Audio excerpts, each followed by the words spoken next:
record for YouTube. And let me start that again. Everyone on YouTube, welcome back. Just did some selling and stuff, got some more party members, and now we will say this. We walk back into the Defender's Heart, and here we go. The Defender's Heart greets you with unexpected liveliness. Beyond the walls of the tavern, the once bustling and festive city lies in ruins. But somehow, none of that can be felt within these walls. People in the room are talking, laughing, raising toast, and even softly singing. It doesn't look like a typical tavern revelry. Nonetheless, it is nor is it a grim vigilance of recent days. Seela waves to you. She's sitting at a table with a trio you met previously in the knight, the half-elf, and the red-headed halfling. Terror, come. Let me properly introduce you to Ella, Janna, and Curl, the fearless warriors of the League of the Aspiring Cart. Seela pushes a mug of beer towards you and speaks softly. It was me who convinced Erebeth to use them, but Janna had used Janna, Curl, and Ellen for our little party. If you look out the window, you might think the end times have come and the abyss has devoured us all. I thought some simple pleasures, good food, and good company would help keep the gloom at bay. Seela looks at you hesitantly, as if trying to gauge your reaction.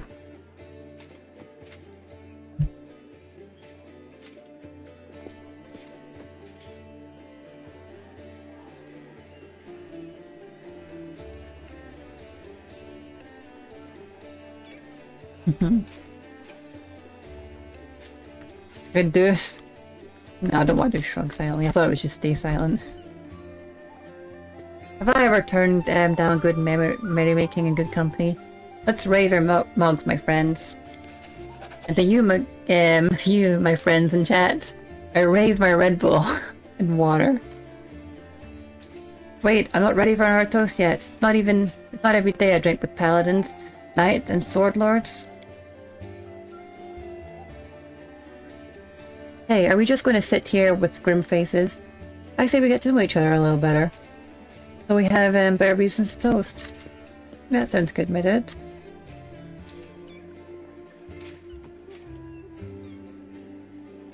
Nice one. You raise your coffee, I raise my Red Bull, and a little bit of water as well. I've got Red Bull and water. And what do you have, Zizi? Do you have anything? Nice one, 6. That's pretty good. Well, you know, I've actually been getting steady followers. Followers are someone that will perfectly join. So that's 20 followers now. And while I'm not here every day, when you're not here, other people are here like 3 or 4. So it's steadily building up. Just gotta keep at it.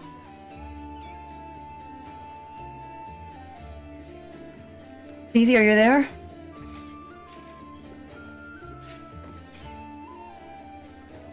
And yes, a lovely bar.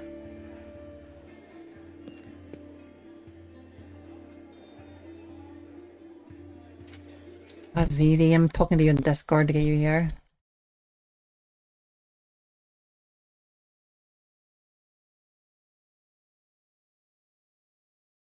Yeah, I've had like 4 to 6 people in at one point. Some people don't talk, but some people have like followed, even though they've never said anything, even though I prompted them. So some people like to just sit and not say anything. Maybe a bit shy or just want to relax and not have the pressure of speaking to people.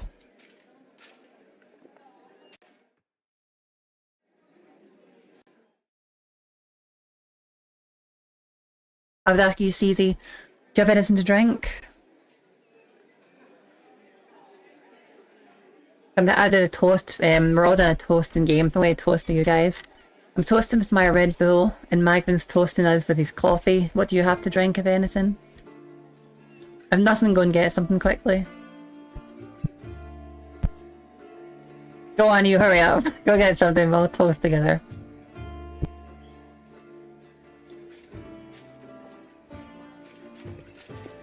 Get some water then.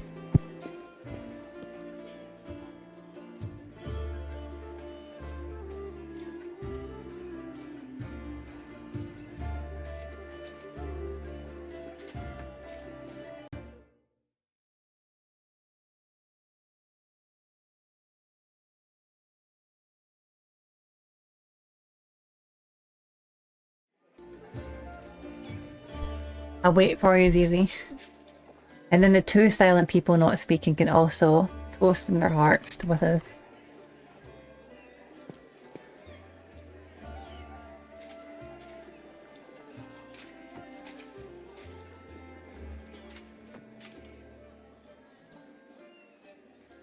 Right, did you get water, Zizi?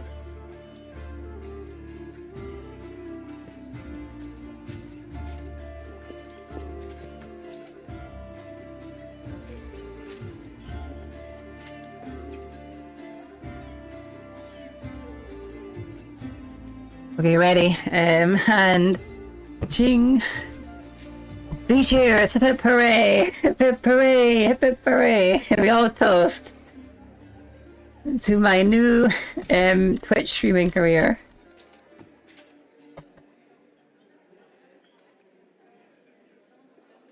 I toast to you, Mag, Zizi, and Pixie. And the one other person. I know Pixie's here, probably just not speaking. But who is the last person? Let me see if I can guess.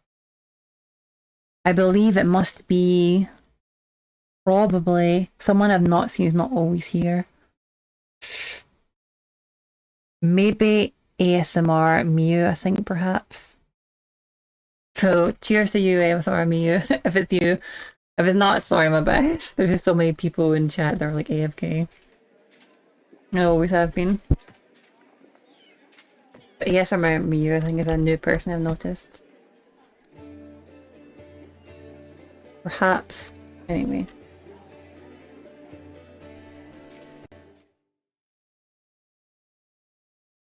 Or maybe it's Vim Mercy or Universe.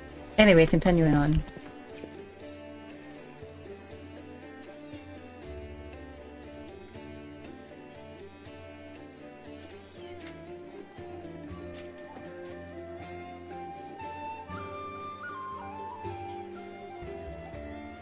How do you know Sela? Right, I'm gonna use the AI, I bet I'm gonna really tired of narrating everything. I met my noble sister on the road to Canabers. I was returning from the south. Screw it, I'll do it. I can bring more life to it. I met my noble sister on the road to Canabris. I was returning from the south with my fiancé. I was happy to be in the company of a paladin of Iomade. We said our farewells at the city gates and I went to the north.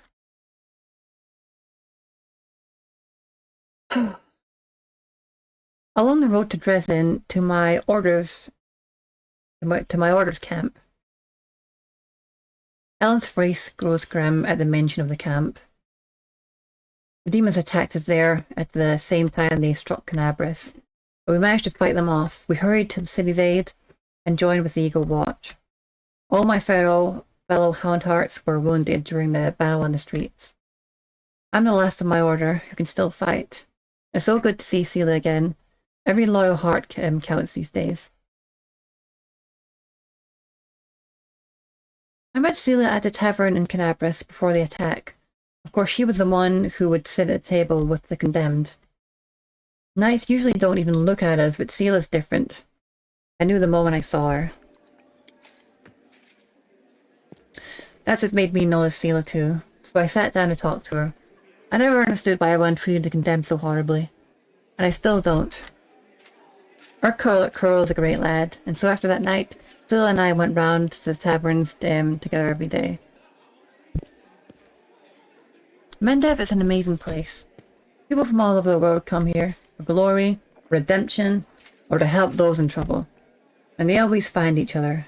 This might be the best place in the world to find like-minded people and friends, and that was a toast in case you didn't notice.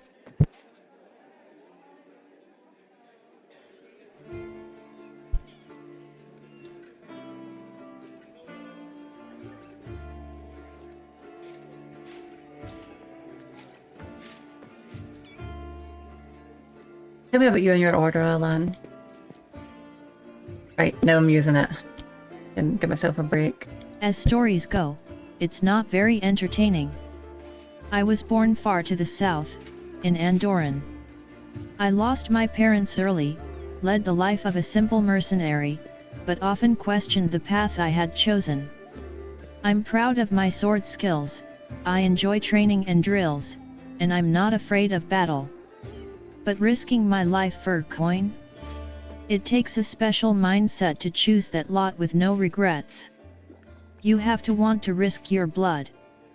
I saw too many of my friends die, and I wondered if it was worth it. So in the end I decided to choose another path. Now, if I'm going to lay down my life, I lay down my life and I just don't get paid for it. Hound Hearts. It's a small order. By tradition, it never has more than 12 members, and a new member is only knighted after one of the elders dies.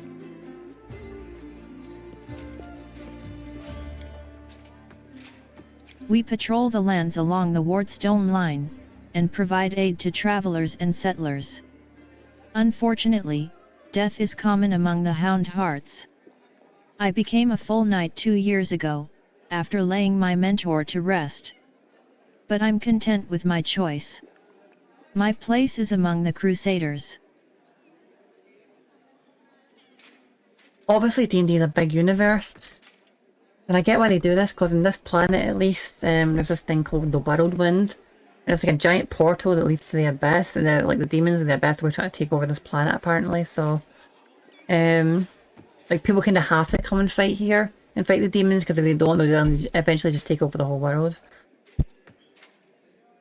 We patrol the lands along the Wardstone line, and provide aid to travelers and settlers. Unfortunately, death is common among the Hound Hearts.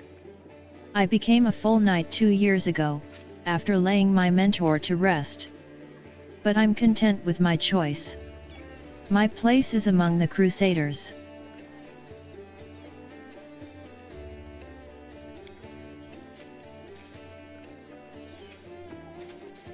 So we've been serving in the Eagle Watch long, Jana? I signed up 4 days before the demon attack. Am I lucky, or what? Jana lets out an overly boisterous laugh. Oh my god, dude, you fucking suck. Your luck sucks, dude. That's like signing up for like the army and just planning to like do the training to get paid and then get like a year of exercise and then leave, and then like, dude, you sign up and then 4 days later the fucking demons attack. That's fucking suck.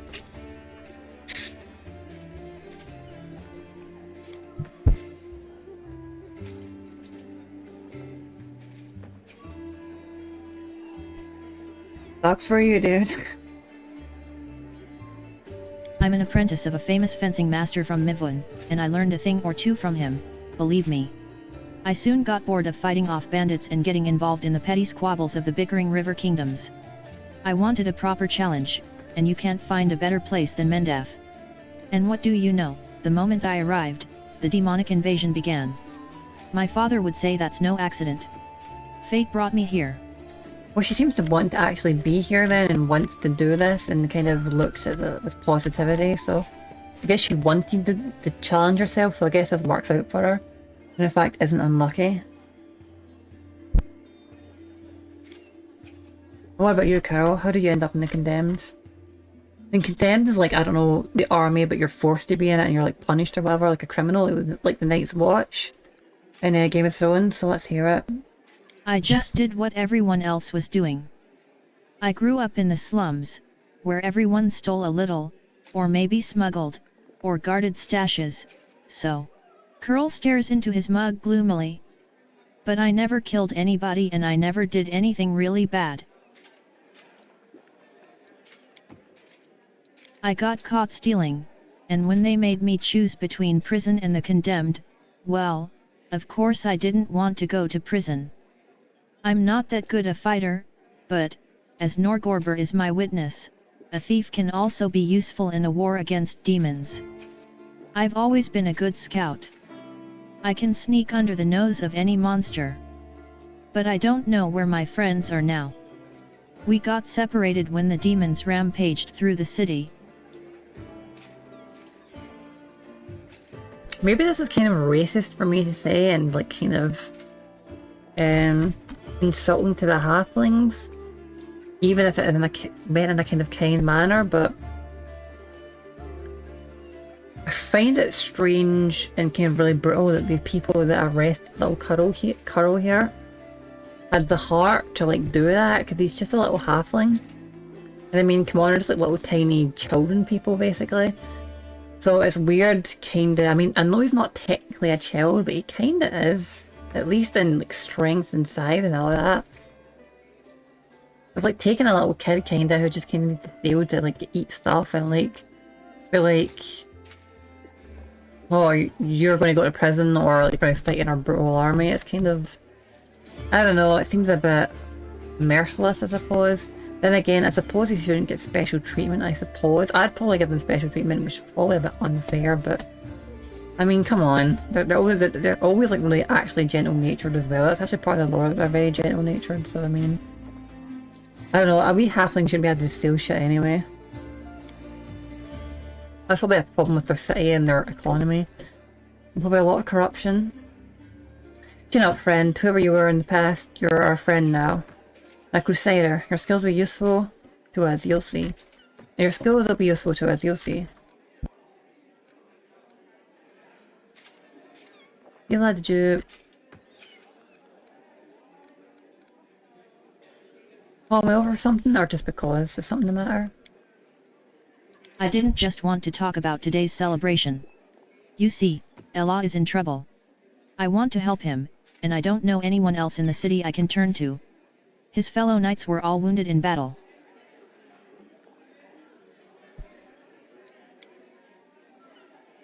Ella shakes his head. Bad idea, sister. I told you, I don't want to bother anyone else with my problems. I need to handle them on my own.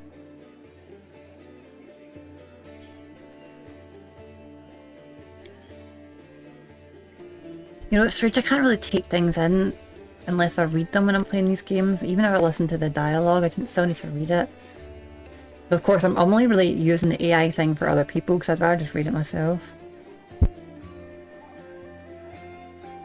I really need it read out to me. Of course, I'd rather just read it in my head.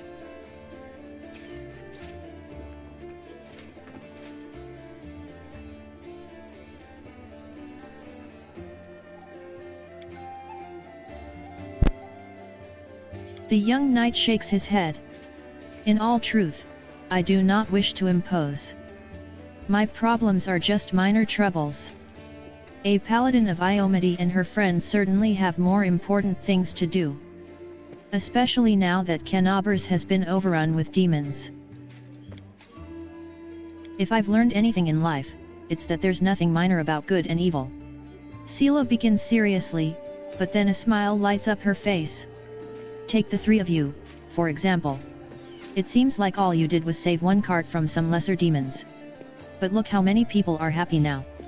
That feat will never be sung of in songs, but who knows, maybe thanks to this one joyous hour of peace and rest, the defenders of Canobers will find the strength to protect the city. Sela catches her breath. Hey, she's so right there, honestly. I talk too much, don't I? Well, Sir Ella, I want to help you, and my reputation as a holy warrior of Iomity won't suffer if it's more of a minor adventure than a glorious feat. I completely agree with her there, she's completely 100% right. And I've always saw a bit of stuff that way. Malician do great things, but like, you never know how much this could just really affect people. But no one else ever seems to notice that type of shit, which is a shame. The knight sighs and seems a little embarrassed. All right. I'll explain.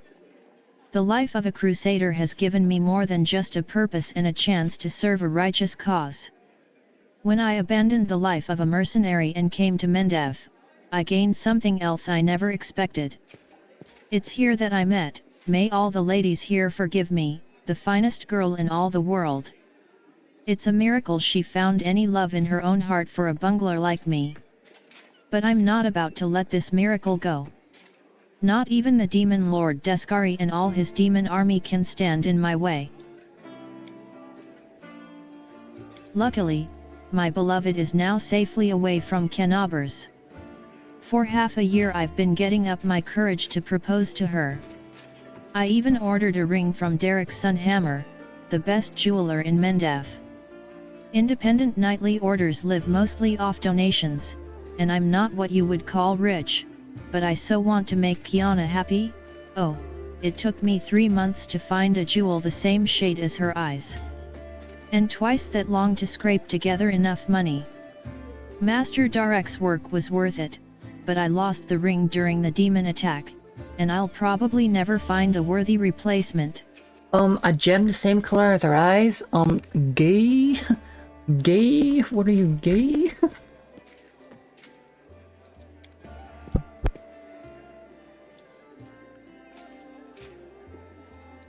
The ring is most likely still at the Houndhearts camp outside the city. Ella and his friends didn't have time to pack up their camp. First the demons ambushed them, and then they rushed off to help Kenabers. I think we should at least go there and check. Not right now, of course, but once the situation in the city is under control.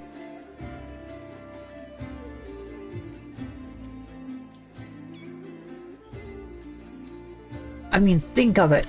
Woman. Soft, pretty. What are you gonna do? Snuggle with her? Give her big kisses? How fucking gay, dude.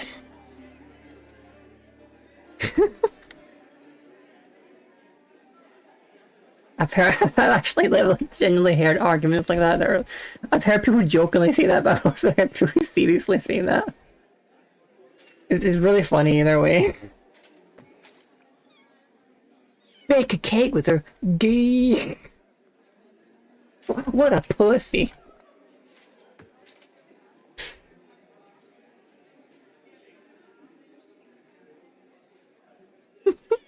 Have you heard of those guys, right? This is like real. Usually I'm pretty fair and not judging. I'm extremely understanding, but like sometimes, man, you just gotta be judgmental and unfair. And like, hear about those guys that like literally don't wipe their own ass because like they're afraid it's gay, basically, of touching their own butt. That's like real people. It's like people guys like that. It's so funny. Like, I don't want to touch my butt, that's gay. Oh my god.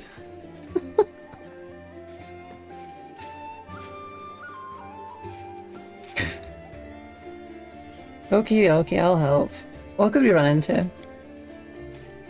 My friends and I killed 2 large demons attacking the camp, then rode straight to the city without spending any more time cleaning up the rest of their band. It was only a few imps, but they might still be at the camp. Of course, this was a while ago. Our camp was attacked at the same time as the Wardstone in the main square, and I haven't been back there since. Yeah, as easy knows me, he's my best friend, he's known me for years. He's right, that's me being a bit more of the real mean, finally coming out of it a bit with it. I'm getting there, dude.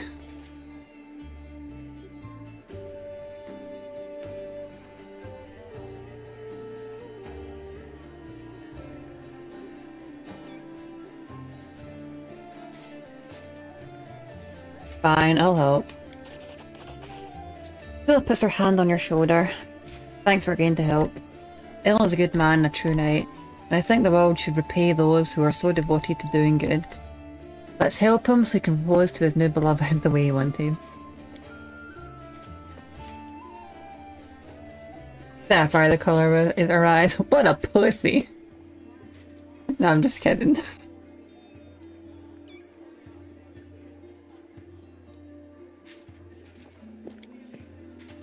Of course. If the League of the Inspiring card has come together in this dark hour, we must continue onward together.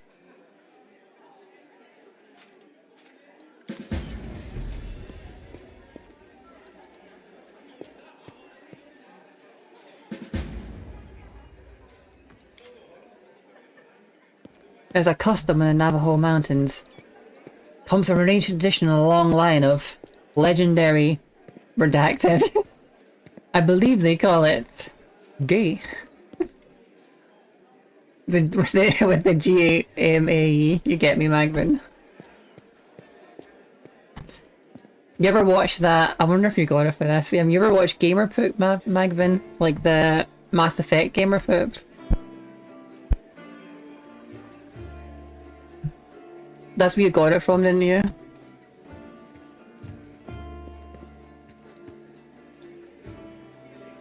Yeah, no you got it from there. I believe they call it on my planet, I believe they call it gay. It's so funny. And then Rex goes, ah!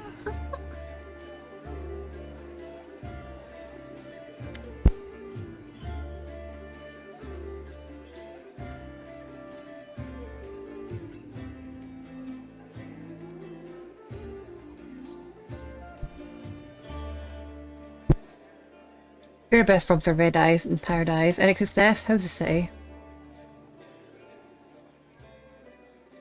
I did it? Oh yeah, I guess I did. I'm a bit confused with that because Aldori is someone from the last game, and was it actually... It was Lady Aldori last game, but was it Janna? It can't actually have been... Was her name Janna Aldori the last game? Hang on a minute, one moment. I want to check that. I just actually saved Janna. One moment, yeah.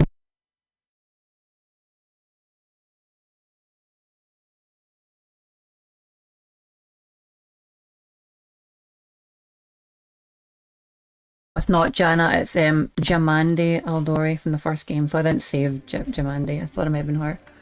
But, I found the Aldori girl just like you asked.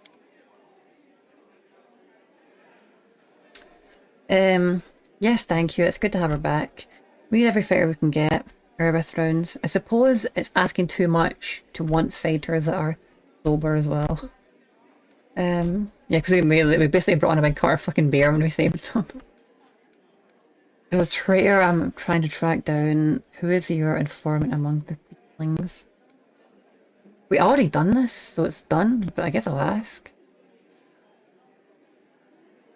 Erebeth arches her brows in surprise.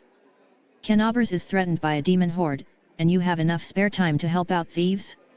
Erebeth sighs. I don't like this, but I hope you know what you're doing. I'll tell you everything I know. I know we could do a couple of them. I don't want to be someone that does so much reaction content, despite it being so popular, because like really gets you going. If I am going to do reaction content, I think I would do 3 reactions of each person's like YouTube channel, and then never anymore. Just to like say I love your content and like to share the joy of experiencing it with others. But then that would also be like a kind of promotion of their channel. And then I wouldn't keep doing it, because if you keep doing it, then everybody just like watches through you, and it's kind of taking our content away. But 3 doesn't sound so bad. 3 sounds like a reasonable amount. Probably even more beneficial at that point. We could wash that together and some other things.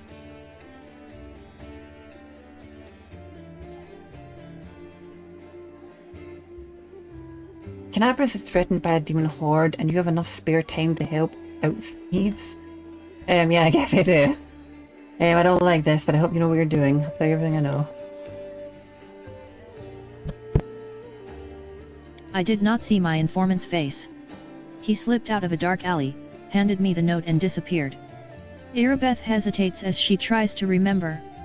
He had a cloak with a hood masking his face, but the horns, the long horns, didn't fit under it. I don't want to do it quite yet. I'm a bit afraid to do it, and I'm not quite myself just yet. Play a few more games, maybe in like the end of the month or the next one. We start trying to go into like more serious things like reacting, also making up my own political videos and things and much like that. Putting a lot of effort into it, you know.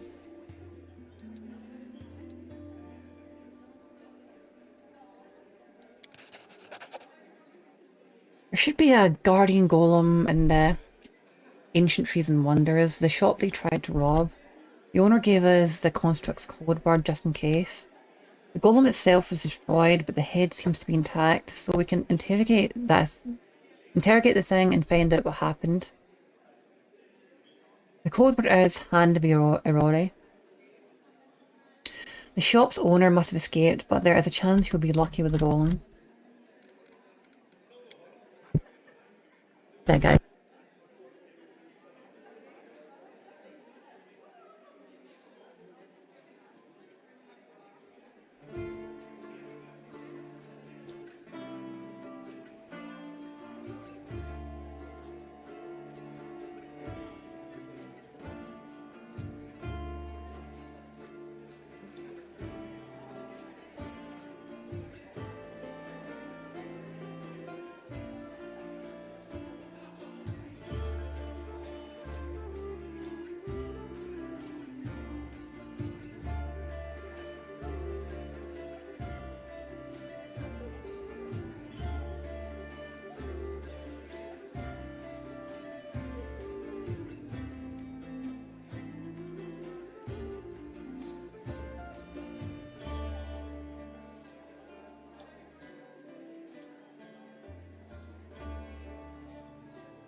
Okay, sorry, back.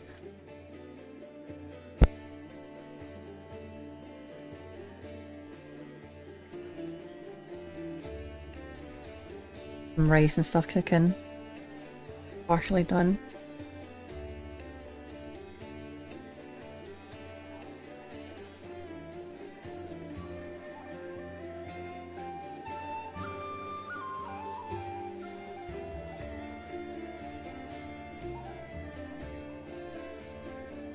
Well, I guess they'll react either way, even to nobody, because even with no one, because I'm really reacting to the thing on screen, and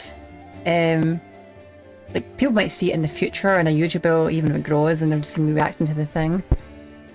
But I really want to do these things to spend time with other people and like have friendship and shared experiences. So yeah, that would be good for have you here and ZZ and everyone else, because then I would really enjoy it.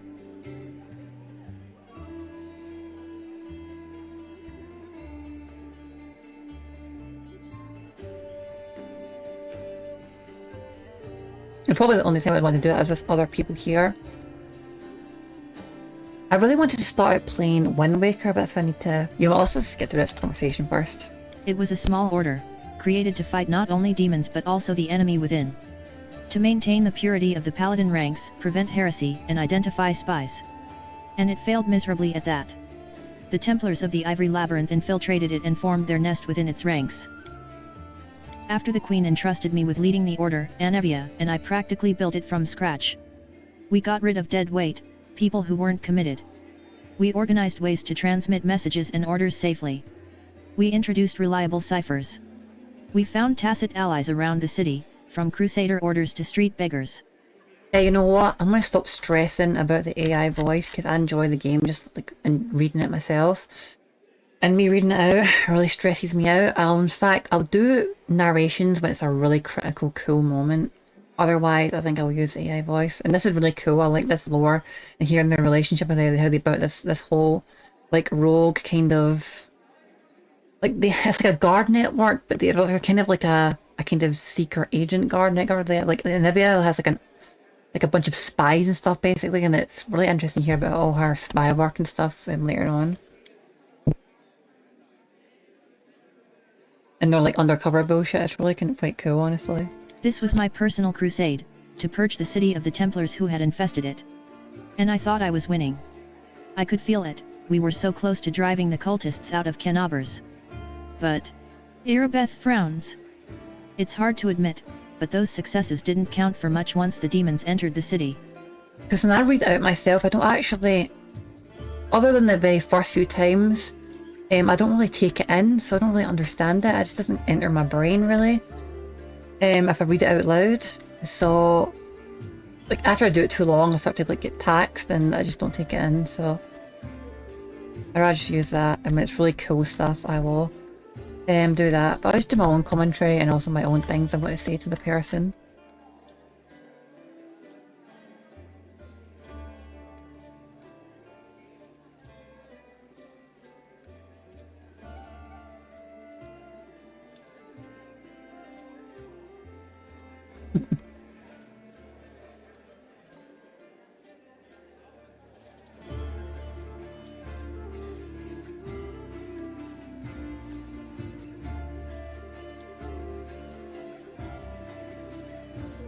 I remember this decision way back, and I was really interested in what she was saying back then too, and I would struggle with this decision.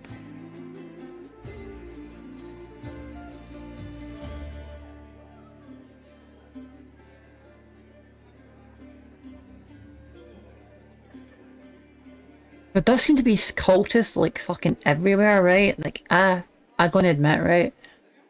Like they're like every human I've seen is like a fucking cultist. There's very few crusaders, right? On the one hand, but she does seem to be really diligent. And she does really care, and she's clearly working hard, and she helped save us. And she did round up these people at the Defender's Heart. But this is also really true that like every fucking person that we see is a fucking cultist. And there's so many like undercover cultists, it's nuts.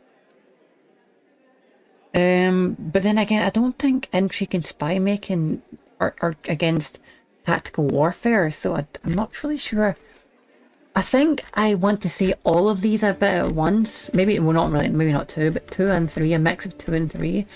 And 1 and 3 rather, but I can't really do that, so I think I said the nice thing the first time, this one, the top one, so I'd say that this one and be a bit harsher this time, because, like, it's, like, ridiculous, honestly. It's, like, clothes fucking everywhere. Erebeth lowered her head. Erebeth lowers her head.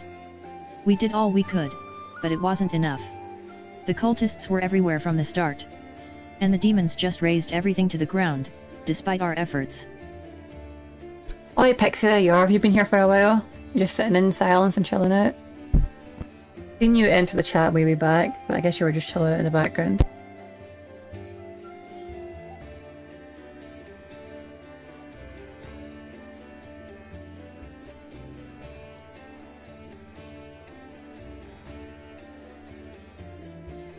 Yeah, I mean, I appreciate what you did, but goddamn, cultists everywhere.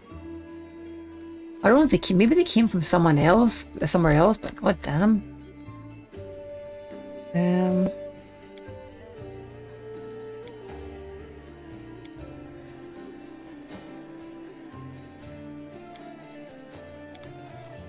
People always tend to say too much of the good option because they feel bad. They're also, it may not just be feeling bad, but they're too conditioned by society to always say the proper thing, and they also don't want to be hated themselves, so it's going to be a cowardly thing. I think the honest truth is that while she did bring people here and bring people up, well, to be honest, we kind of played a critical part in that as well, and so did other people. And it's really good that she'd done this. Like, the truth was that, like every single person who came across as like a cultist, every human is like, put it this way, right? We've had about 30 people on our side as crusaders, and we've fought and killed about 300 cultists, so I mean, goddamn.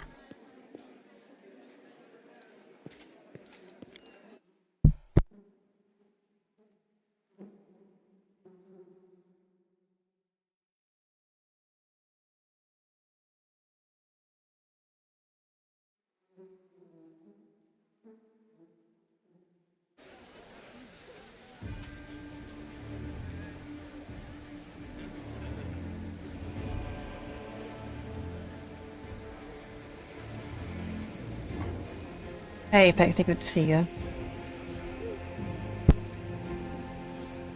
So you doing okay? What are we up to today?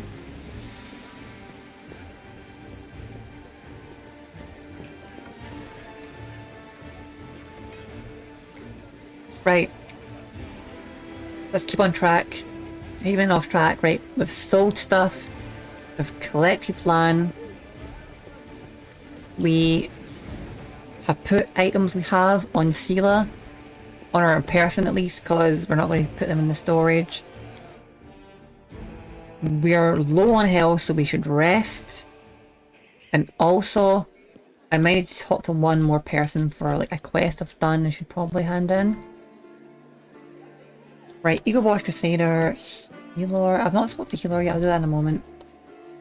Dabris, blah blah blah. I've actually not spoken to some people here, I'll just speak to some people here. Let's see Healer first. I think he's the guy that does the mercenaries. A tall, athletic man greets you. His hair is prematurely gray and shorn close to his head in a military style. He is lean and well-groomed, and a monocle twinkles coldly in his eye.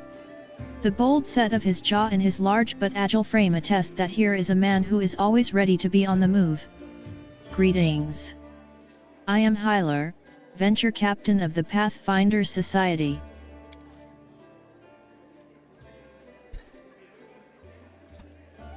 I'm the superior officer among Pathfinders in this region of Mendaf. However, the Society is running almost no operations here right now. Besides me, there are almost no Pathfinders here. Actually, I'm only stuck here because of an old feud with a demon worshipper known as the Spinner of Nightmares. I've had to work alone, without the support of the Society. but I've made a lot of acquaintances among the local mercenaries and daring fighters.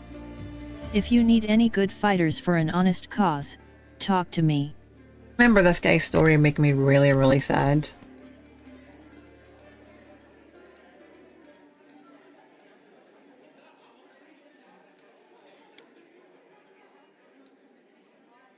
It all began with a task of the Pathfinder Society. I arrived in Nerosian with my team to investigate the sudden death of a famous crusader, Baron Falren. We soon focused in on a small hospital for the wealthy, where Falren was being treated shortly before his death. It turned out that a gang of Baphomet's cultists, calling themselves the Labyrinth of Mind, had gotten a foothold at the hospital. Oh, I like the little emojis. It's very pretty. I don't worry, Pixie. I think we've all been up to not much for years. That's just kind of how human beings are. Especially since this world kind of stops you doing what you need to do a lot of the time. But you know, you just do it the best you can. Sometimes, like, even days, weeks, months wasted to be like you building and healing your mind and working up to your great cause.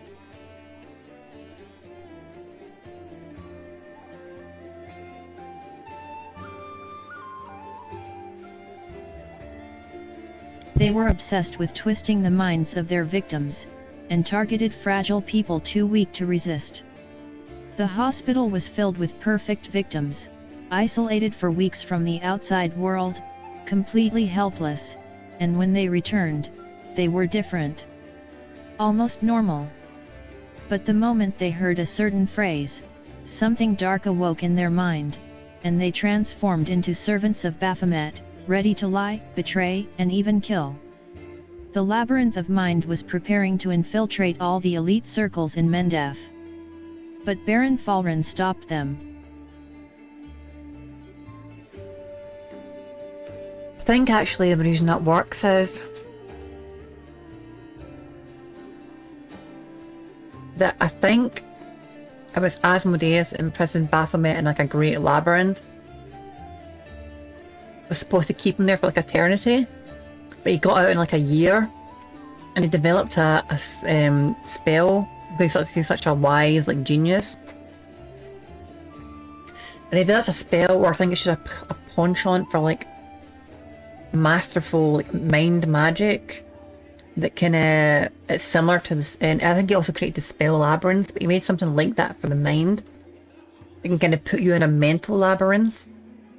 And like, while you're in that, you're kind of fully at the control of someone else and you totally lose yourself. But you can find a way out. Like, you can either fully resist it, but if you don't, it takes a certain amount of time for you to get out, which can be like almost your whole life, or a lot less time depending on your character's intelligence. Sometimes you can also just use your wisdom as well. It might be your character's, it's either a character's wisdom or intelligence, or you can supplement one of them for the other with like certain feats and abilities. That's exactly what he's describing. He's describing that ability, that spell and ability Baphomet uses. I believe the spell in the game you can use was created by Baphomet, like Mental Labyrinth or something it's called. And also the labyrinth spell itself, which imprisons someone in like a dimensional labyrinth. He was too loyal to his oath, and too resistant to their spells. He fought for his freedom until the strain broke his heart. We opened and cleaned the city of Baphomet's pit of vipers. Their den was a cradle of sin and filth. They cast spells on each other, and their loathsome fantasies stepped real from their minds into the world. They dreamt of horrible and forbidden things, and they fought like mad. We burned the place to the ground, and slaughtered everyone we could. But the leaders of the cult were able to flee. And they were set upon revenge. You know, I actually don't like what they've actually done with Baphomet and Pathfinder, but like Pathfinder is really just a copy of D&D. It's not technically D&D or the same company. It's like an offshoot of it. They tried to like perfect the rules, the combat rules, and in fairness, they really did perfect the original 3.5 rules and balance them and all that. But they changed some of the lore. And I don't think they should have, because in real life, Baphomet, if you really look into him, isn't like some kind of, like, I don't know, whatever people think it is, like the devil or something. It's supposed to be of being someone who was previously either a man or a being that achieved alchemical perfect balance within themselves and became like a god. Which is why Baphomet has the head of a beast and the body of a human, like male and female parts. He holds his hand up in one way and but down the other to symbolize like as above as below, the balance of light and dark. He is like a light comes from him, but the background of him is darkness. Basically, he's man and woman, beast and human, dark and light, like etc. etc. He's achieved like perfect balance within himself. And in the original D&D, they wrote him like that. But now in Pathfinder, I don't know, I think they just got lazy and didn't read up on his lore. And they looked at him and went, what is that? What is Baphomet again? No, he's a big minotaur. Let's just do him like the minotaur from Greek mythology, and they just made him like a guy that escapes a labyrinth. And like that's kind of really reductionist on the real depth of the character. And so I really think they just really failed the character in that one. Because it's so much more interesting in actual 3.5 lore. When I do Pathfinder games, I usually have them with the Pathfinder rules, but I have the D&D 3.5 lore, because it's basically the same in so many ways as Pathfinder, which is better in every way. The guy who wrote the original lore of the first edition in Dungeons & Dragons was a true genius. And it's like really, really mature stuff, not like the kind of cartoonish stuff it is these days.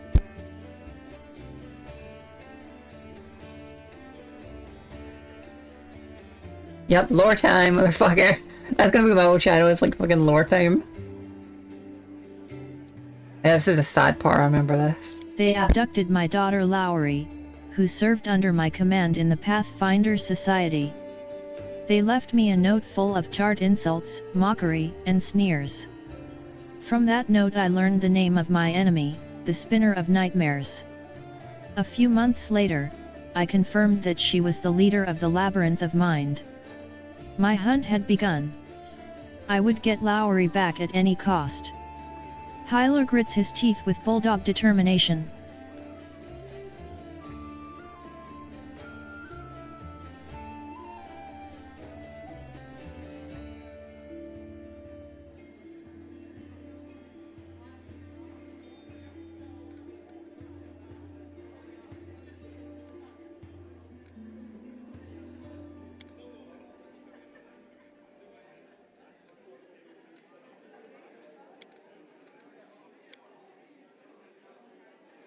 Good luck and watch your back. Only trust your closest friends. The enemy is cunning and treacherous.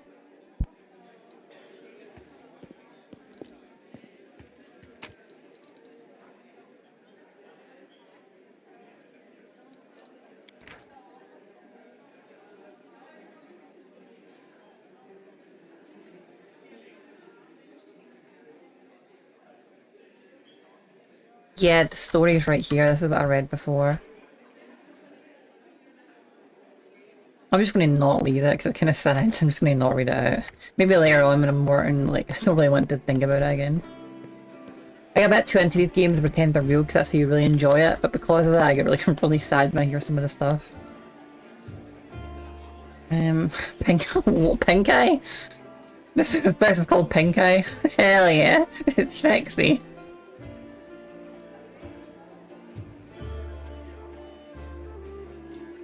Oh, thanks, Magman. Thanks. I was about to say ZZ because he was calling me Lexi, but it was you, Pixie. Thank you, Pixie.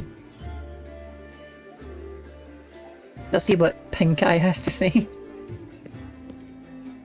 Just listen to this woman. Isn't it amazing how much nonsense can fit into such a small package?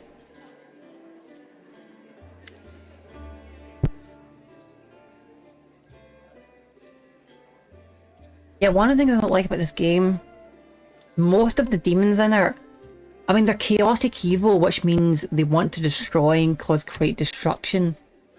and they have like a kind of distaste towards like everything, I suppose. But the demons in this are so petty and so childish and just so like they're just immature, honestly. Even in their insane cruelty, they're so just petty and childish.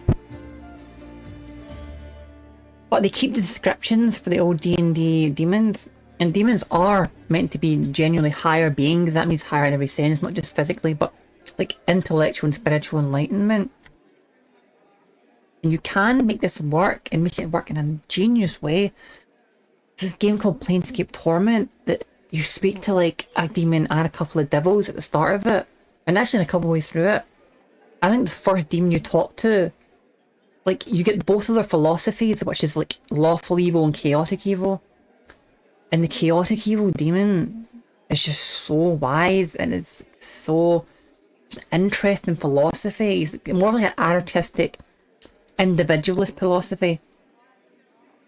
And one of the worst things they've done here, right, is they've just made the demons evil, like super evil. Like the demons have like loads of slaves in this, right? But that's like, they just didn't listen to the lore at all, the original D&D, because the original D&D, the demons of original D&D would never have slaves. They are just anathema to that. They just don't believe in it. Even if they'll kill their enemies and torture them or beat them up or whatever, they'll never take slaves. They want to be free themselves, sure, but they hate like the idea of control so much in like law that they won't even take slaves themselves, and they'll always believe in another person's freedom. And that demon actually says to you that if he was ever killed, he'd rather be killed by an individual than a great machine like bulldozing over him. Like, for example, the law or the police or like something. He'd rather be defeated by a powerful individual. And he's so much interested in philosophy, and the devils have some interest in philosophy as well. There's so much to go into it. It takes like, I can't go into all here, but maybe maybe we could go ahead and we'll get to a point in the game that's like kind of neutral. We can have like a whole lore video, but philosophy is just fascinating and it's so well written. It's like, it's transcendently well written. It's like the level of writing of the old philosophers in our real world. And while this game is amazing compared to so many other things, it just pales in comparison to original Dungeons and Dragons lore. They just fall flat, which is really sad. Planescape Torment is a game I've seen this in. I think is the best, not just game, but piece of media ever of all time. And one day I'll play that. But yeah, that is just, it's the best thing ever. Total genius.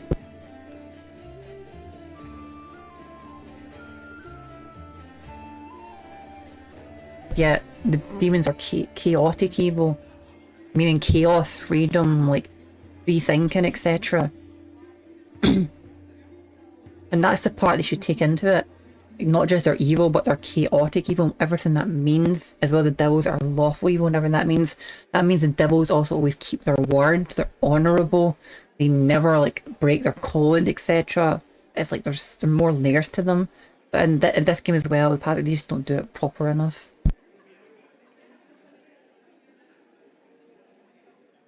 Please, talking to this lady here. An imposing young Oriat is surrounded by a crowd of crusaders who are hanging on to her every word. I hope this example clearly illustrates the difference between Jistka legionnaires from the last war and the crusaders. The perfection of form and spirit they were imbued with during creation turned them into parts of a well-balanced war machine, not a ragtag bunch of individuals, but a united whole.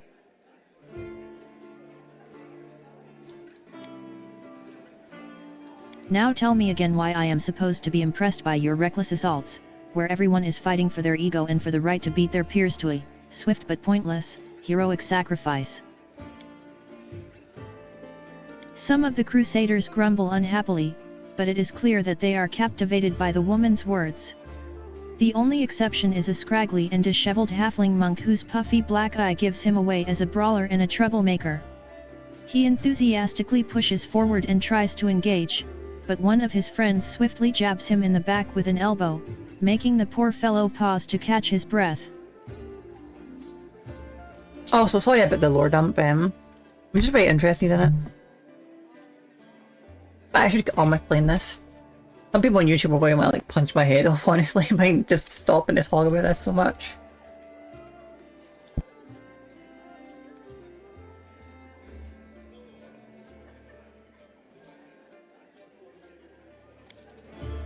quietly listen to the discussion before I say anything. One of the crusaders angrily curls his fists tightly and retorts with a burst of passion.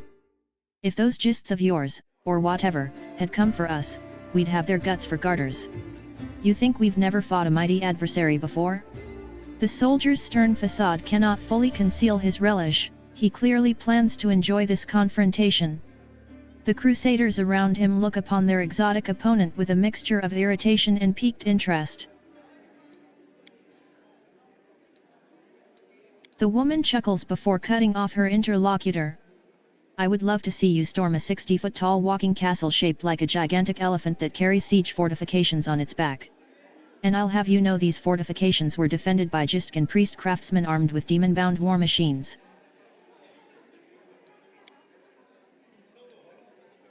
They used the enemies you cannot defeat as mindless weapons. The woman gives the people around her a triumphant look and adjusts her clothes with pointed nonchalance. Her voice takes on a lecturer's tone. You should not argue with someone who happens to be the most authoritative researcher on the history of warfare 3,000 years before the foundation of Absalom.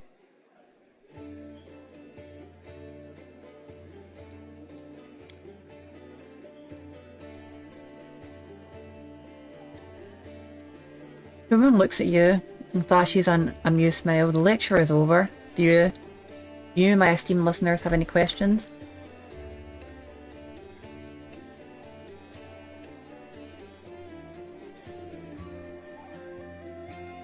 Really, you can just fucking kill this woman. Jesus. She's making a point about... Oh, you see, hang on.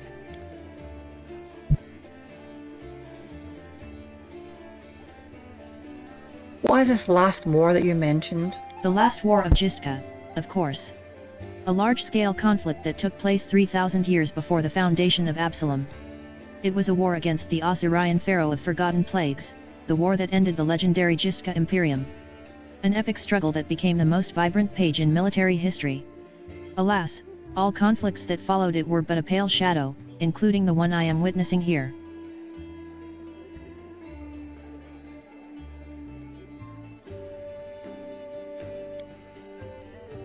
Imagine legions of golems imbued with extraplanar spirits marching into battle. Imagine flying cities that swoop out of the clouds, like terrifying monstrous birds of prey, to drop forces on top of enemy castles.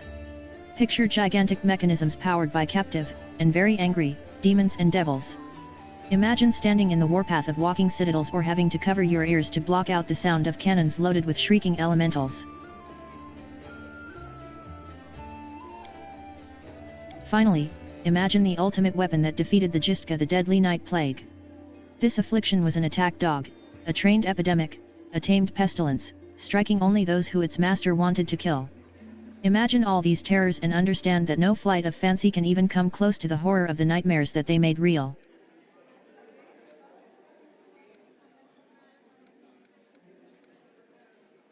Who are you? I am Indara, a warrior, magus, and scholar of classical warfare from Garand. The woman peers at you apprehensively, then sighs. I admit that I am mildly offended by the fact that my name is entirely unfamiliar to you, but I'm willing to accept that this is due to Avistan's isolation from the sophisticated culture of the world at large.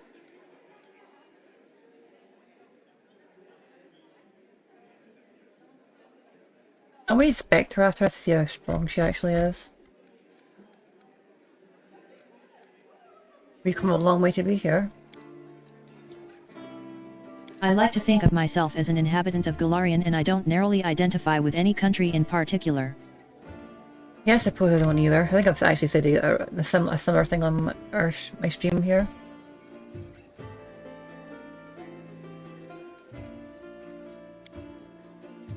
And why did you come here?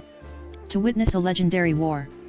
The confrontation between denizens of a plane famous for its love of violence and the crusaders from every continent, united by the common goal of defending their home. An epic struggle of colossal proportions, that hasn't been particularly epic so far, truth be told. Hi Tom, enjoying Fallout then? You told me you were playing it before? Because you're playing Fallout 4, I believe? You having a good time?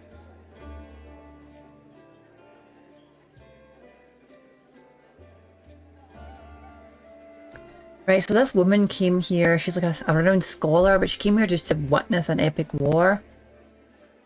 Which is fair enough, I suppose, but like people were dying here and she's basically complaining it's not epic enough, which is, I don't know. It's like, I mean, you can be that callous and just detached if you want, but you shouldn't be annoyed if someone like kills you for it, because they're like, the people who are fighting to like protect the world and their comrades are dying here, so I mean. A little pink eye here says... The monk with a black eye grins and mutters under his breath.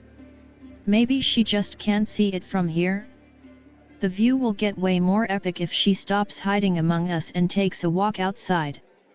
Yeah, exactly. I mean, it's obviously not going to be as great as those ancient wars of like super powerful beings, but I mean, they're not really here to entertain you, the demons or the crusaders are like fighting for their causes. The woman smirks contemptuously. She does not deem the monk's words worthy of comment.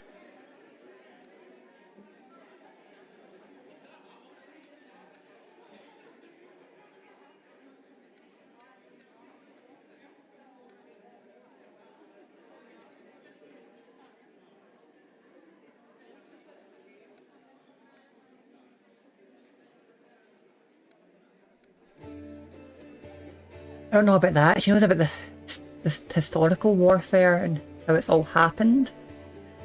Actually being in warfare and like managing people and their emotions and how they're feeling in these environments, leading them, making sure when you give them their orders they follow them, or like give them the necessary rations they need and the morale, etc.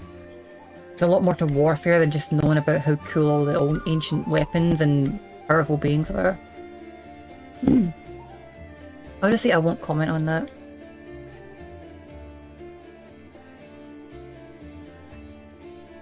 What's surprising, I presented my take on this war in a clear and sufficient manner. Nothing to argue about.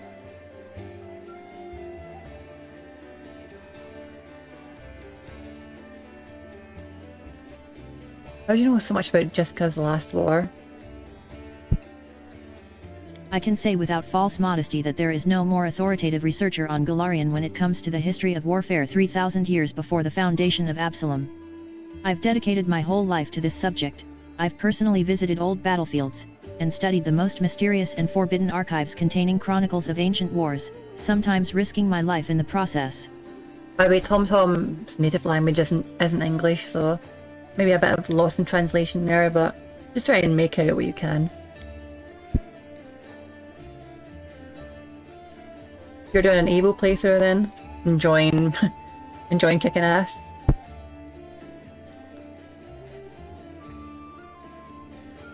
I saw a fallen sky city of the Shori Empire with my own eyes. I ripped out the control crystal from an exterminator-class combat golem that guarded a Jistka laboratory with my own hands. These fingers held the glass flask that the servants of Pharaoh of Forgotten Plagues used to create the first generation of pestilence that devastated the Jistka Imperium. How do I know so much? I saw and touched everything I am telling you about. I wonder if any of that is true though, or if it's just a brag.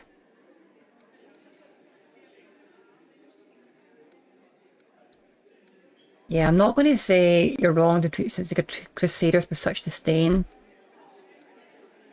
Well, I mean, I could say that and then explain. I'm not going to attack her. But that'll probably be fair enough as well. How do you join the Crusaders and show them how the fighting should be done? No. I'm a historian, an analyst, a theorist. You know what these words mean, have in common? We describe a mortal woman who does not participate in the conflict upon which her thesis will be founded. But then again, I will hardly be able to describe this mess as anything other than a feeble likeness of the last war of Jistka. And then Pink Eye is saying, The monk with a damaged eye grins slyly and comments. The more dangerous the upcoming scuffle is, the more motivated we are to find clever and pretty words to justify not actually doing the fighting. Yeah, this guy's right, honestly. Alright, I'm not going to back out and I'm not going to attack her. I'm going to try and dissuade her. A debate, well, I'll be happy to prove your current that the current conflict can't hold a candle to the last war of Jiska. It probably can, but that's not what I'm arguing. Very well. The last war of Jiska was waged using a significantly greater number of troops. Both sides actively relied on reinforcements from Allied planes, and their strategic planning was perfected through no fewer than 7 rounds of intensive design. None of the above applies to this war of yours. Compared to the Jiska, we are but stone club-wielding kobolds. I would like to conclude my thesis with a few words of wise counsel from Dagon, an advisor to the Pharaoh of Forgotten Plagues. I doubt you will comprehend the true genius of his statement, but here it is nevertheless: a gadfly sees the ox pays no heed to the gadfly, but crimson fever takes them both.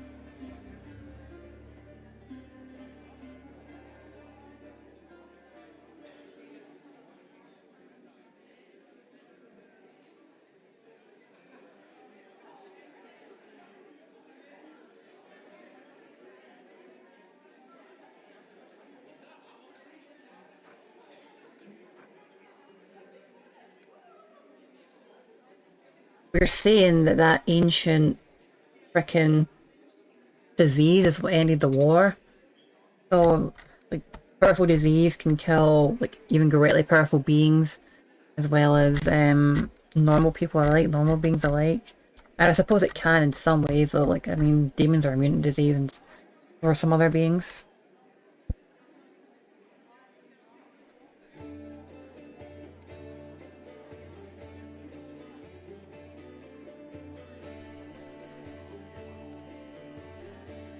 Right, I could stay, and I could succeed in both of these, because I'm literally got an incredible amount of diplomacy and knowledge world.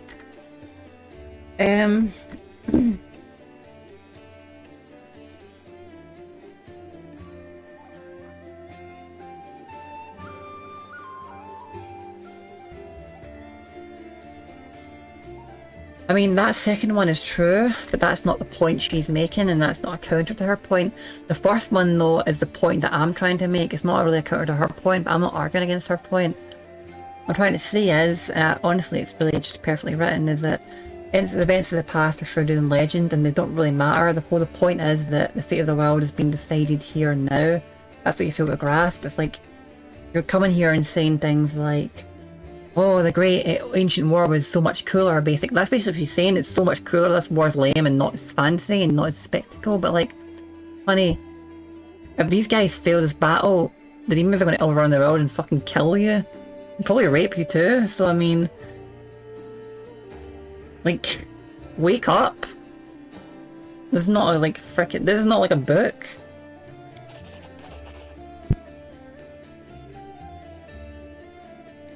She's sitting mocking the people that are probably like going to make sure she doesn't die and like the whole world doesn't die, maybe, and if we win. The earnestness on the faces of those of you around you have taken away Indra's panache, encouraging her to backtrack and stumble over words. That's exactly what you're trying to do, but okay. The earnestness on the faces of those around you has taken away Indara's panache, encouraging her to backtrack and stumble over words. Of course, I am not trying to diminish the importance of current events. What I am trying to say is that from the standpoint of history, and particularly the history of warfare, she falls silent, fixedly staring at the unfriendly eyes of her audience. The true importance of these developments won't become obvious until later.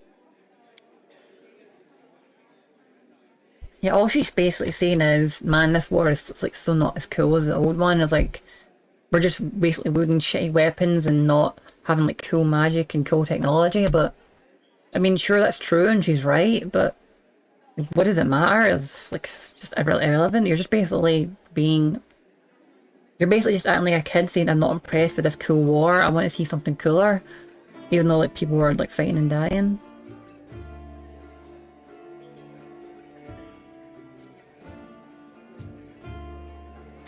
I swear, Tom, I think you're trolling us sometimes. What do you mean by knocking? Do you mean like... I like it all the same. I like hearing you say, have to say all the same. It's very funny. Yeah, Tom loves quote-unquote knocking everything that wants to hurt him. Indara offers a pretentious dismissal. As a scholar, I cannot deny that there is a certain truth beneath your skeptical statements. History is a complex discipline rooted in fact and an evidentiary base that grows ever more meager the farther the described period is from the present moment.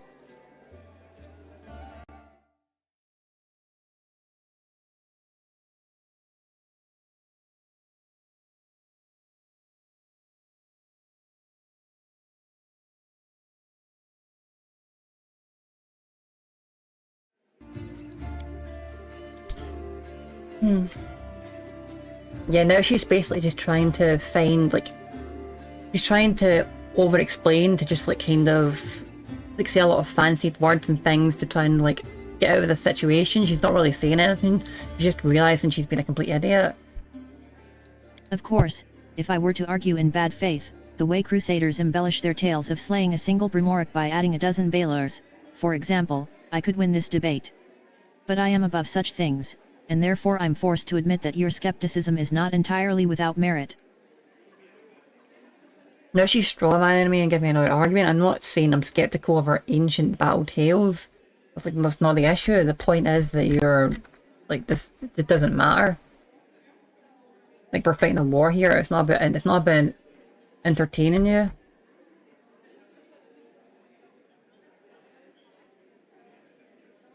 I could just say then get out of her shelter, because she really has just came here to insult people that are laying down their lives for her, and it wouldn't be unfair. I would say 1, but I probably would have said 3 in real life, but maybe. I don't know. I'd have to see how she was, like, acting. You change your mind about joining the Crusaders? I don't see the point. You Crusaders appear to be quite confident in your skills. If nothing else, you've presented your arguments to me with extreme confidence. Indra unbuckles her sword belt and hands you the weapon. This is a worthy blade. It will be of use not only for the strong but also the wise. And this is the way I bid you farewell. Before the end of the day, I was planning to observe how winged demons use pack tactics to drive their prey like herds of livestock. It was about time I got back to my research. A hint of a smile graces Indira's lips when she sees disappointment in the eyes of many crusaders around her. Stay safe. Yeah, so she just wanted to basically be worshipped by these people here. And sadly I can't expect her to see what her stats were. I don't think she was that strong, but I think she was bullshitting. I'll actually save it here. And then just reload just for that conversation, just to see what her stats were, and then I'll load it back again. I think he was a big talker and, like, no substance, basically. Also, since there's more people here, 6. What's up, guys? Any new people in chat? Don't need to, no pressure to talk, by the way, but if you want to say hello, feel free.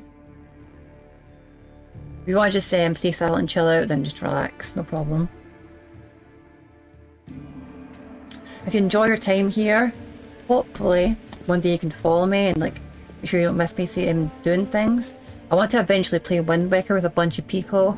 We can all just, like, kind of roleplay, traveling the island and having, like, camping out there and, like, having nice meals. We can all actually eat together and do a bunch of other things. That'd be quite excellent. Nope. I just want to check this lady's stats. Leave me alone. Right, let's see it. Indara. He has... Oops.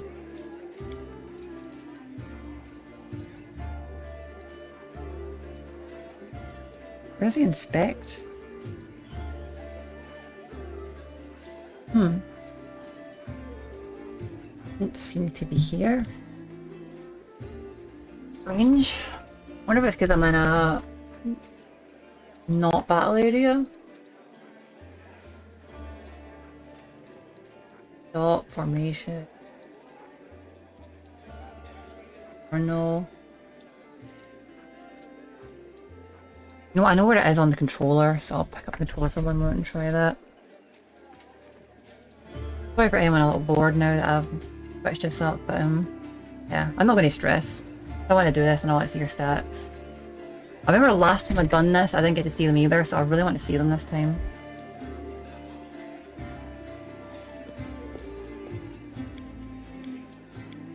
Right, you. Let me see you. I don't want my spec anywhere. That's...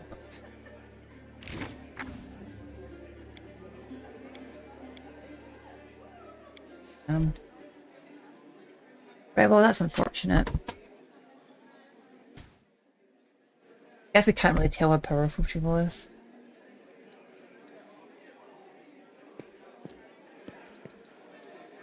I'll just be sure one last time. Not here, not here. Let's skip time. Yeah, I'm pretty sure that's where inspect usually is, so it's probably not that. Oh wait, is this inspect? Yeah, it's this inspect, nice. Okay, great. Why? Okay, it doesn't work, sadly. Oh, unlucky.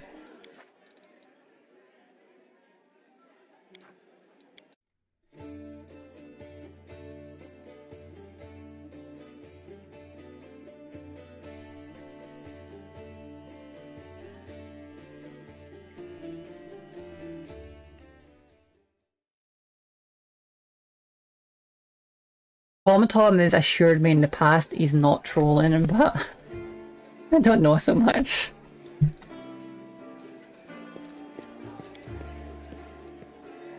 Right, we spoke to these people and now we just need a couple more conversations. I believe I need to hand in one quest and talk to these guys over here.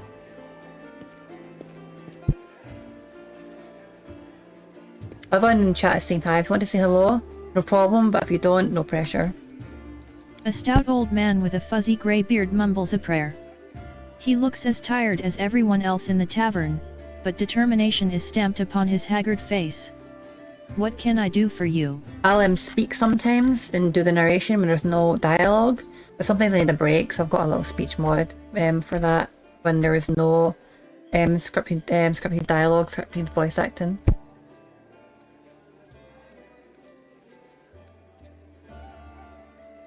Whenever I sleep outside the walls, I'm plagued like terrible dreams and I feel weak and like kind of broken. I think I'm being corrupted or something. Can you help me with that? The priest studies your face carefully. You look tired, but otherwise entirely healthy. If we were anywhere else, I would simply tell you to get some rest, but we are on the border of the world wound and I'm all too aware of what's happening to you. As you know, the wound is a rift between Golarion and the Abyss, and all the evil that feeds the Abyss does the opposite in our world, it feeds on Golarion. So it is that even when we cannot see demons near us, our ultimate foe, the Abyss, is always surrounding us.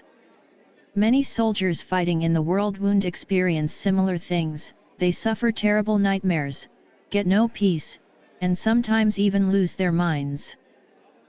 Well, that's disconcerting. I guess we can't rest outside the walls and to be very careful. Luckily, I'm a trained D&D veteran and I'm used to not getting any rest in games, so I'm used to it in these video games.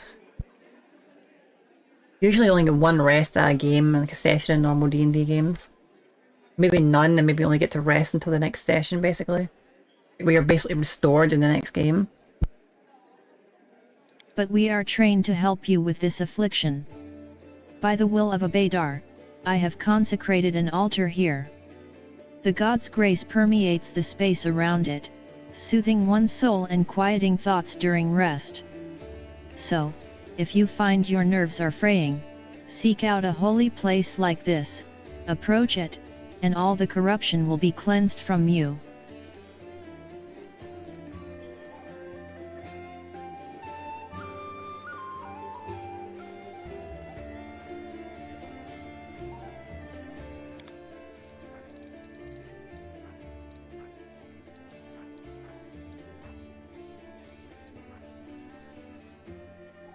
Okie dokie, dude, I'll keep that in mind.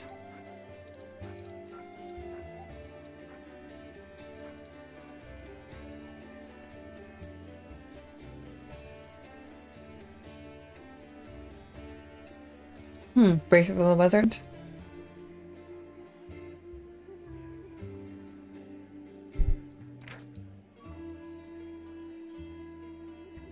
I mean, I could just use mage armor. They're good if I don't have mage armor ready. But it's just not worth 12,000 gold. It just isn't.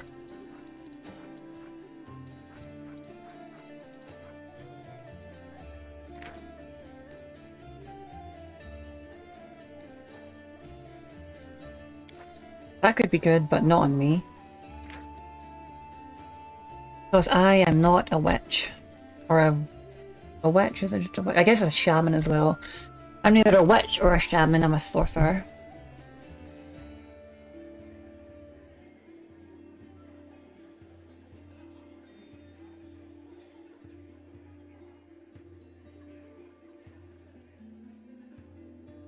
That's pretty interesting.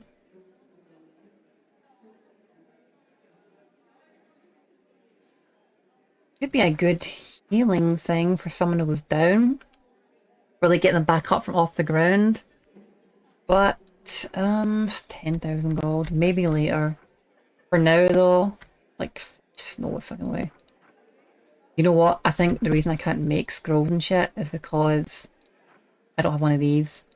I'll grab this, and I'll grab this too. And that'll do me for now. Yeah, the scroll scraper's kit. That's why I couldn't craft scrolls. That's what was going on.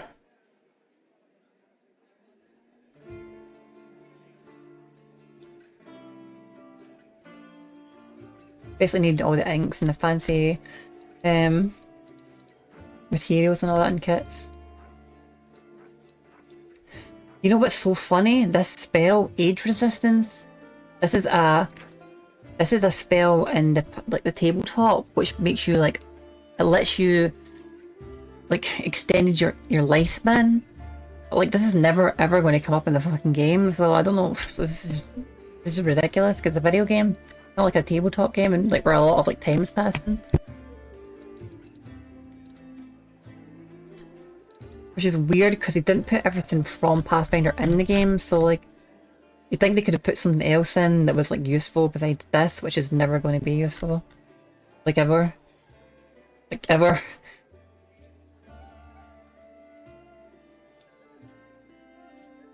I guess it's good to be there for world building, but I mean, like come on.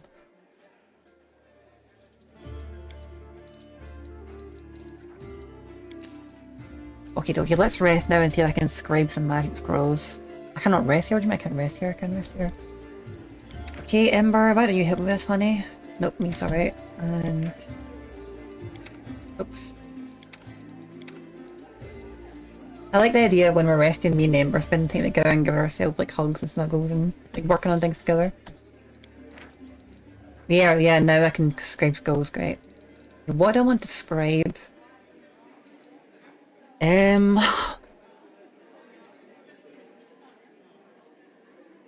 Could scribe mage armor and save myself casting that, but not really worth. Probably burning hands or burning arc, because this, what does it cost? Does it cost anything? Right, I can make what seems like a couple of these. Like burning arc will do it, and can I increase the caster level? Yes, I can do it. But yeah, I'll make some burning arc scrolls because I'm out of spells basically, and I'm kind of screwed at one point. This is gonna be a good backup, and I'll keep making a couple of these constantly as I rest. This would be like those would be like good Hail Marys for me when I'm kind of in a bad spot. I'll probably make some invisibility scrolls as well, so if I ever run out of like mana to like empower to like keep using my spells, I'll have a truly get out of jail free basically. I don't think we actually have an alchemist kit. No. Wait, so Lan has brew potions, but you know, that's kind of troll actually. Lan can brew potions, but he doesn't have the spell book to make potions, so like it's kind of rigged.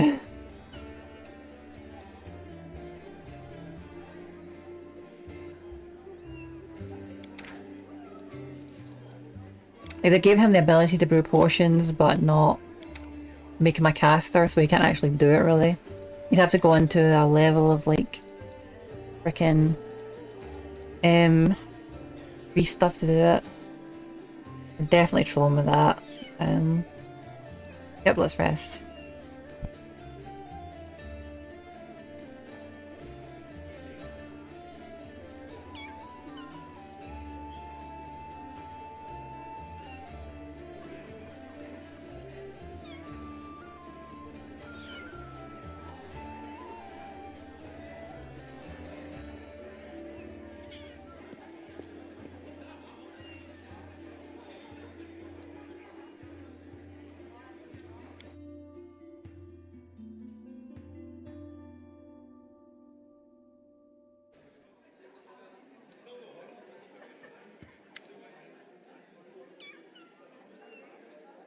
Hi, well, Ember, I do love you. You're such a sweetheart. I give her a big hug and big snuggle. The elf in front of you is young, still an adolescent, by the standards of their long-lived folk. A childish, carefree smile plays on her face, and her wandering eyes linger on you for just a moment before darting off again into the distance. Terrible scars cover her body, and a few of her fingers are missing. A crow sits on her shoulder, observing you with its clever black eyes. She's not really an adolescent, and she's not really young, per se. She's actually quite old, and like, I mean, plenty of elves this age are quite, like, experienced. But I think she looks quite young, not just because she's an elf, but because she's, like, incredibly innocent and kind. And so that's actually, like, why she appears that way. She's, like, truly genuine and, like, truly beautiful inside and kind.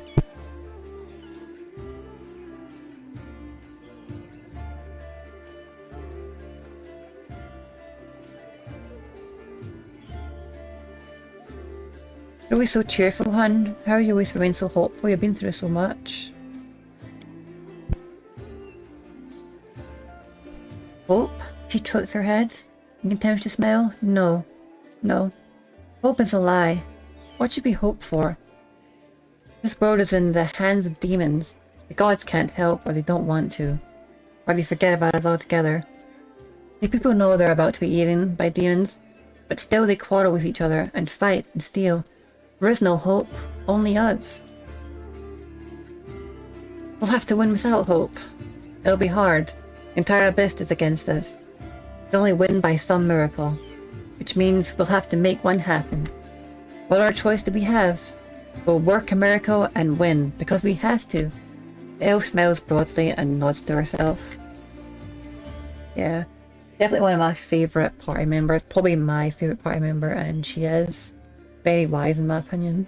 I don't know why no one else really sees it. Quite obvious to me. Well, tell me about yourself, Ember, darling. How did you get here?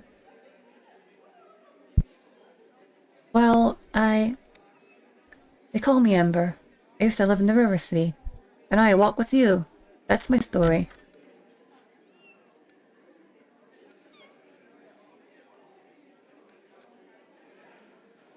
Why did they call you Ember? I've had many names. When I was a little, my mom and dad called me Dove, or Cricket, or Kitten. Dad called me his ray of sunshine, and when my mom was cross, he called me by a long name, a grown-up one. I can't remember it, no matter how hard I try. Probably just a real name. When I came to live in the River City, the good people called me different funny names like Ember, or Torch, or Smoky. I don't know why. They called me Bird Brain because I have a crow. They called me Lucky Seven because of my fingers. She raised her hands. The middle finger on her right hand and the two smaller fingers of her left are missing. They sometimes called me grilled meat and said I was stupid, but I didn't feel hurt. I mean, they're right, I am silly, and they didn't mean to hurt me. I like Ember, it's a good word. Embers are like people. On the outside, they're grey and cold like stones. But they're warm inside. You can blow on them and they'll start a fire to help you survive a cold night. And that's wonderful, isn't it? Ember it is. They started calling her Ember because she basically got burned at the stake but survived until she's like she's all ashen and burnt her skin. And that's she's like an ember. That's why I started calling her that.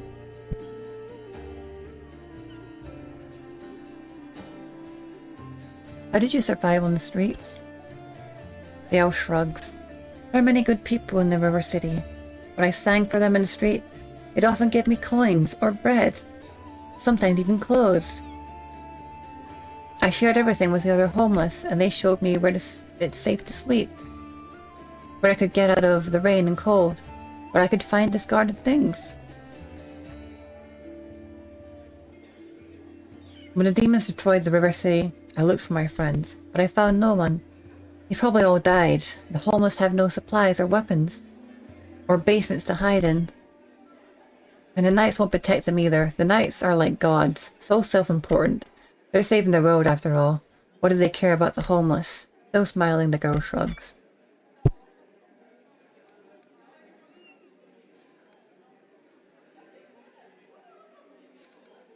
Where do you get your scars? It happened by accident. My dad and I came sailing down from the river to join the crusade. Dad said that all the good people were going to the world road to heal it. He said that the Crusaders were the best people in the world. Together we were going to win. But when we arrived at the river city, the Crusaders got everything mixed up. They thought my dad and I were bad. They decided to burn us at the stake. Dad died, and I cried so loudly that one good night realized it was all a big mistake. He started yelling at the other Crusaders, even the one in charge, and then walked straight into the fire and got me out. The others wanted to stop him, but he took out his sword and scared them away. The kind knight took me to a healer. I later learned that while the knight was pulling me from the flames, he himself was burned so badly that he died not so long after. I'm still alive.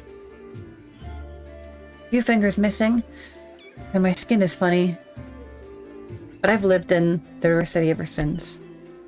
I never had my own house, but I had many friends. And when the demons came, I met you, and you know what happened after that.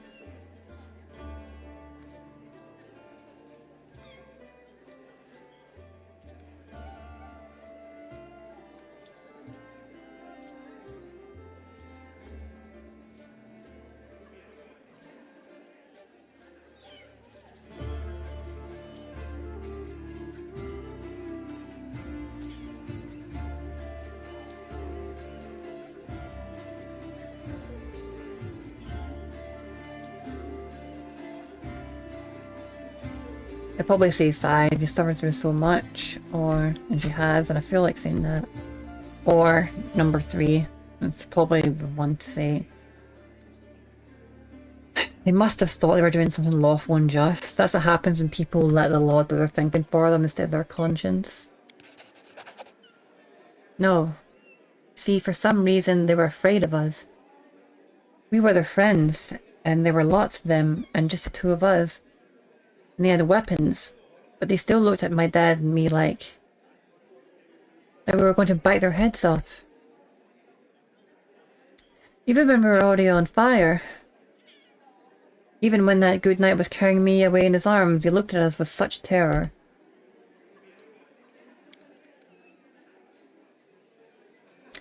I don't think fear I don't think fear ever has any reason to it. It just lives inside people and makes them do evil. I'm starting to like stutter a bit and get lost. That's why I use the AI a bit. I kind of like lose my place and need to recover a bit from reading so much.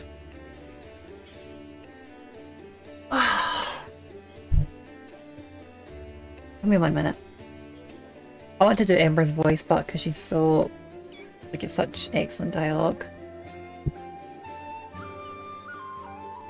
A little dizzy about doing so much of it.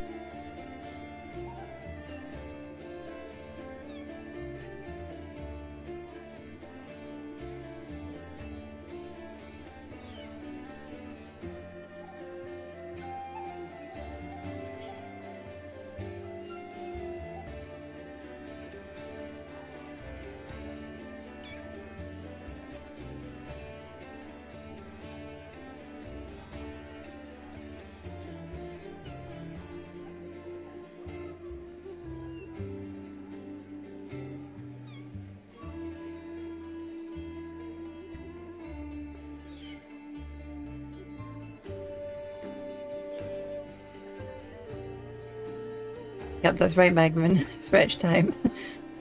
God damn.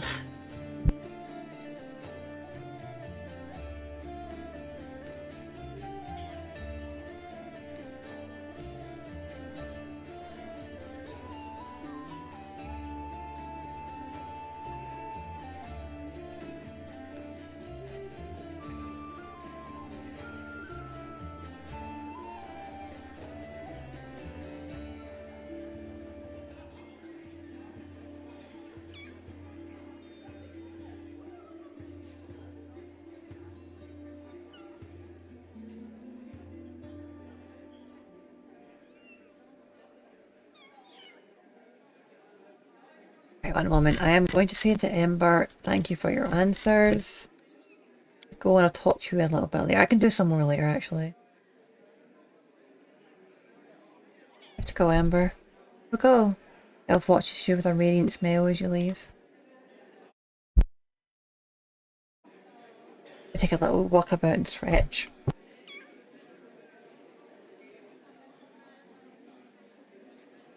In the recording here, so we don't have to wait so much.